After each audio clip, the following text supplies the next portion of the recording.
पानी जो गुजरात के पूर्व मुख्यमंत्री हैं, क्या वो इस विमान में सवार थे? इस पर उन्होंने कहा कि बोर्डिंग पास पर तो नाम हमें दिखाई दे रहा है, लेकिन अभी पूरी पैसेंजर लिस्ट हमारे पास नहीं है। मतलब विजय रूपाणी जहाज में हो सकते हैं, नाम तो क्लियर लिखा हुआ देखा था हमने भी पैसेंजर मैनिफेस्ट में। और आप तस्वीरें देखिए, भीषणता पता लगती है इस हवाई हादसे की। भारत में जो कभी ऐसे हादसे हुए, एक चरखी दादरी का हादसा याद आता है। हवा में 2 जहाज हरियाणा की चरखी दादरी के ऊपर टकरा गए थे, उसमें 350 के करीब लोगों की जान गई थी। अभी इस हादसे में कितने लोगों की जनहानि हुई है, ये भी कोई क्लियर पिक्चर नहीं है, कोई आंकड़ा ऐसा नहीं है जो हम आपको दे सके। लेकिन तस्वीरें अपने आप में बहुत कुछ बताती हैं और लगता है कि इसमें काफ़ी जनहानि जो है वो हुई होगी। नीचे जो ग्राउंड पर लोग रह रहे थे उनको भी काफ़ी नुकसान पहुंचा है। जो अपुष्ट खबरें आ रही हैं उसमें पता चल रहा है कि नीचे भी कई लोगों की जान गई है, क्योंकि ये जो एरिया था इनहैबिटेड एरिया था, लोग रहते थे, डॉक्टर्स की मेस थी यहाँ पर, उस वक्त वो लोग अंदर मौजूद थे। और 3-4 बिल्डिंग ऐसा लग रहा है, कम से कम 3 बिल्डिंग तो इम्पैक्ट हुई हैं इसके अंदर। तो नीचे भी जब वो गिरा है तो कोलैटरल डैमेज हुई है, उसमें भी लोग मारे गए हैं। हादसा बहुत भयानक था, एक एक डिटेल इस हादसे की बस चौंका रही है। एयर इंडिया का प्लेन सीधे एक बिल्डिंग में घुसता है, चीरता हुआ निकल गया। प्लेन की टेल बॉडी अभी भी उस इमारत के अंदर फंसी हुई है, देखिए आप।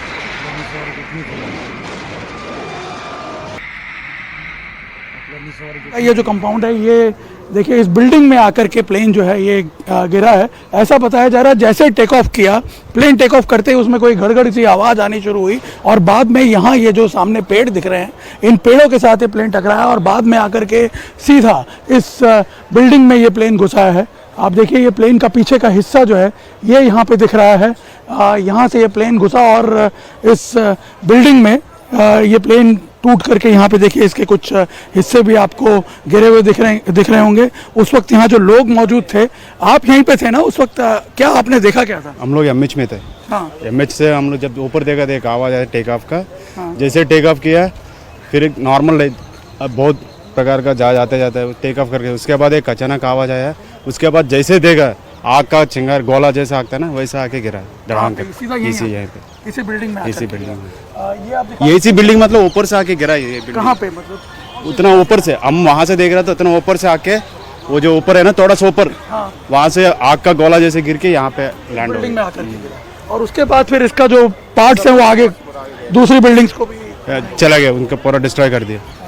तो ये आपके सामने हुआ पूरा? हाँ, ये हम लोग एमएच में है। हाँ। उसके सामने जस्ट दिखाई दे रहा था कौन सा आवाज, डेली तो ज्यादा रहता आवाज। और ये बिल्डिंग में अभी भी स्टूडेंट्स होंगे हॉस्टल में? मुझे पता नहीं इसके बारे में, इसके बारे में। 5 लोग इसमें से जिंदे निकाल दिया है। खाना खा रहे थे, डाइनिंग हॉल है उनका ये।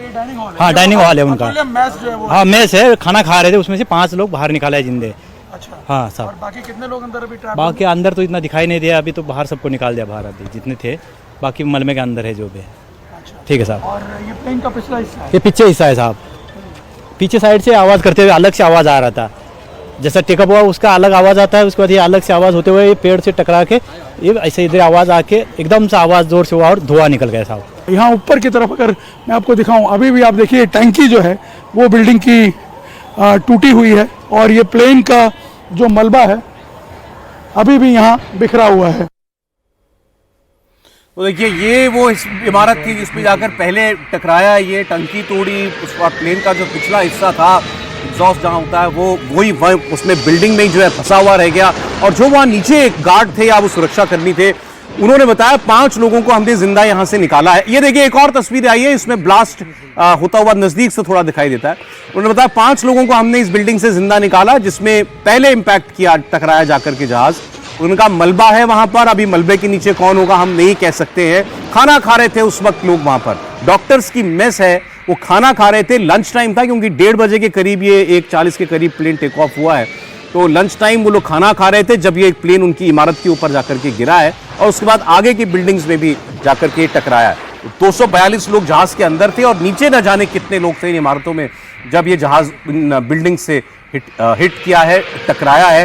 तो 2 प्रकार की हानि इसमें दिखाई दे रही है। एक तो जहाज के अंदर जो लोग सवार थे उनका बचना बड़ा मुश्किल है ऐसे हादसों में, और नीचे जितने लोग थे उनको भी बहुत नुकसान पहुंचा होगा। देवेंद्र,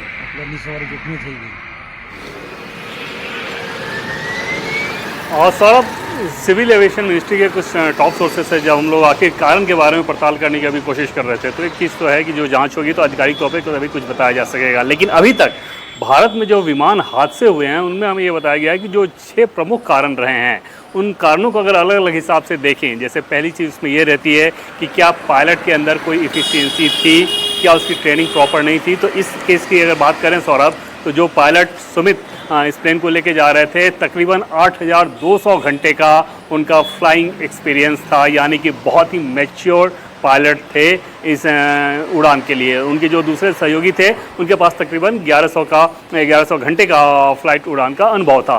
तो मतलब पायलट वाली वो समस्या तो थी नहीं। दूसरी चीज़, जो कई बार विमान हादसे हुए हैं 1950 से अगर उदाहरण उठाकर देखें और अब तक, तो उसमें से मौसम का एक अहम रोल रहता है। जैसे आपको याद होगा कि 2020 में जब कोझिकोड में हुआ था वंदे भारत मिशन के तहत, जब वहाँ से गल्फ से लोगों को लेके आया जा रहा था, तो कोझिकोड में क्योंकि फ़्लाइट बहुत बारिश हो रही थी, ख़राब मौसम था, टेबल टॉप एयरपोर्ट था वो, तो वहाँ पर फ्लाइट स्किड कर गई और उसमें लोगों का नुकसान हुआ था।